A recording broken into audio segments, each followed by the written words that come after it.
Türkmenistanyň prezidenti Gurbanuly Berdimuhammedow döwlet harmanyna tawsyrlanyny gaýdylýan 1.650.000 tonna galla hasyl münasibetli türkmen halkyny gutlady. Azatlyk radiosynyň Daşoğul we Lewap vilayetlerine ýerli çeşmeleri hemde habarçylary bu ýyl geçen ýyla garanyna galla hasylynyň öňet bolanyny aýdýar. Beýleki tarapdan ýurdun owa hojalyk pudugyny ýyzarlaýan synçylar galla hasylynyň artykmajy bilen dolanyny onuň aýdylmagyna soragly çemeleşýär. 9-njy ýylda Türkmenistanyň döwlet heýetçiligine media we medeniýet serişdeleri prezident Berdimuhammedowyň döwlet buğday planynyň ýerine ýetirilmegi münasibetli türkmen halkyna gallaçy kärenetçilere ýiberen gutlaw hatyny köpçülige ýetirdi. Goloýda Azatlyk radiosynyň Daşoğul we Lewap vilayetlerine habarçylary regionlarda bu ýyl galla hasylynyň geçen ýyl bilen deňeşdirenigine bereketli bolanyny, ýöne ýurdun owa hojalygyny ýyzarlaýan synçylaryň getirilýän resmi sanlara soragly çemeleşýändigini habar berdiler. Türkmen medeniýeti bu ýyl gallaçy kärenetçileriň 1.650.000 tonna buğday hasylyny döwlete tawsyrlanyny habar berýär. Geçen ýyl Türkmenistan buğday plan boşnamasyny dolup bilmedi. Ýurt içindäki gararsyz çeşmeler ygtybarly maglumatlara salgylanyp geçen ýyl döwlete tawsyrylan gallanyň 500 milyon tonnadan sähel gowra akdygyny habar beripdi. Synçylar ýurtda plan boşnamasy esasyna ýygnalýan buğday we paxta hasylları döwlet harmanyna tawsyrylanyny artdyryp ýazmalaryň giň ýaýranlygyny, munyň Sowet döwründen miras galan enlikdigini aýdyp gelýär. Türkmenistanyň Gorunmak Ministrliginiň kazarmalarynda eskerler ýuwunmak mümkinçiliginden mahrum edilýärler. Bu arada habar berýän Azatlygyň çeşmesiniň sözlerine görä, bu ýagdaý ministrligiň Aşgabatyň merkezinde ýerleşýän kazarmasynda ýüze çykypdyr.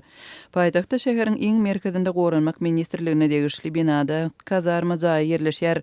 Onuň daşynda Gorunmak instituty, akademiýasy we Gorunmak Ministrligi ýerleşýär. Bu vilayetlerdaky bir ýer hem däl. Bu Gorunmak idarasynyň binasynyň hut merkezinde bolýan ýagdaý. Kapitan kazarmanyň 3-nji gatynda eskerleriň ýuwunmagy üçin niýetlenen otaglary gulplady. Bu ýerde herisinde 24 esker üçin 5 sany otag, jemi 120 sany esker ýerleşýär diýip Aşgabatdaky çeşmämiz 10-njy ýylda habar berdi. Çeşmämiziň sözlerine görä eskerleriň ýuwunýan otaglara girmek mümkinçiliginden mahrum edilmegine bir aý bolupdyr. Munyň bilen baglylykda olar öz arasatçylygyny saklamak üçin alternativ ýollary gözlemäge mejbur bolýarlar, emma ýuwunmagy alaç tapan ýagdaýynda jazalandyrylýarlar. Bir aý mundan öň kapitan eskerleriň ýuwunýan otaglaryny arasa saklap bilmeýänligini aýdyp olary gulplady. Käbir eskerler ýuwunmagy ýer bolman soň bedeniň ýakymsyz ýyzynyň şikaýet edýärler. Käbir oglanlar hajatxanalarda ýuwunmagy synanýarlar. Emma şol bir kapitan olara gygyrýar. Ol eskerleriň hajatxanalarda ýuwunýanlygyny duýýar, hiç kim oňa garşy çykyp bilmeýär diýip çeşmämiz aýdýar. Söhbetleşimiz bu ýagdaýyň Tomsyň ysy howasynda bolup geçýänligini belleýär.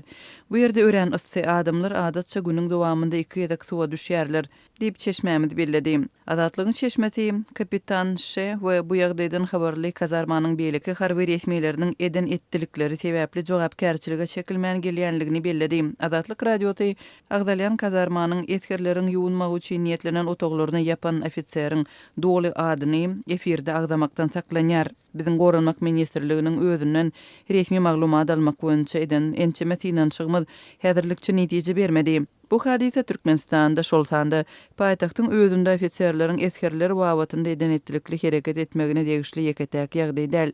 Aşgabatyň gowy hasaplanylýan harby bölümleriniň ýene birinde gulluk eden eskeriň geçen aýda Azatlyk radiosyna gurrun bermegine görä Türkmenistanyň prezidentiniň kakasy Mälik Berdimuhammedowyň adyny göterýän nomer 1001 harby bölüminde hapatçylyk, paraxorluk we eskerlerden dürli ýollar bilen pul talap etmek bilen bagly şertler hökm sürýär. Aşgabatda adamlar sürülençip bankomatlara çodýar. Marinin ketelhanalaryna terminallar işlemeýär. Türkmenistanyň dürli regionlaryna raýatlaryň bank kartlaryna pullaryny bankomatlarda nagdlaşdyrmak problemalar saklanyp galýan wagty köp ýerde tölew terminallary işlemeýär. Mar vilayatynyň etraplarynda hassahanalarda tölew terminallary işlemeýär diýip Azatlyk radiosynyň ýurt içindäki habarçysy ýerli ýaşaýjylaryň ençemesine salgylanyp habar berýär. Habarçy Mar etrabynyň hassahanasyny işlemeýän tölew terminallary bilen bagly ýagdaýlara salgylanyar. Şu 10-njy iýulda etrap ketelhanasynyň girdeji kassasyna nagd görnüşini tölew geçirmeli boldy.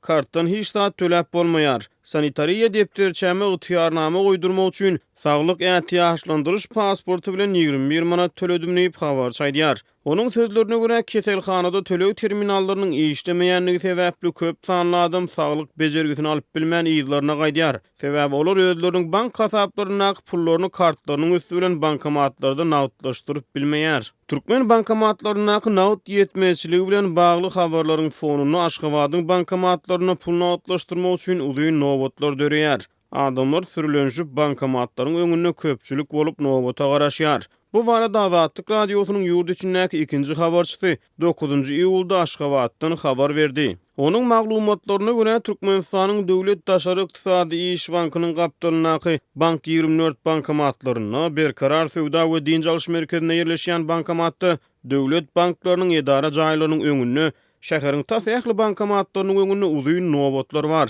Adamlar pul nagdlaşdyrmagy garaşýar.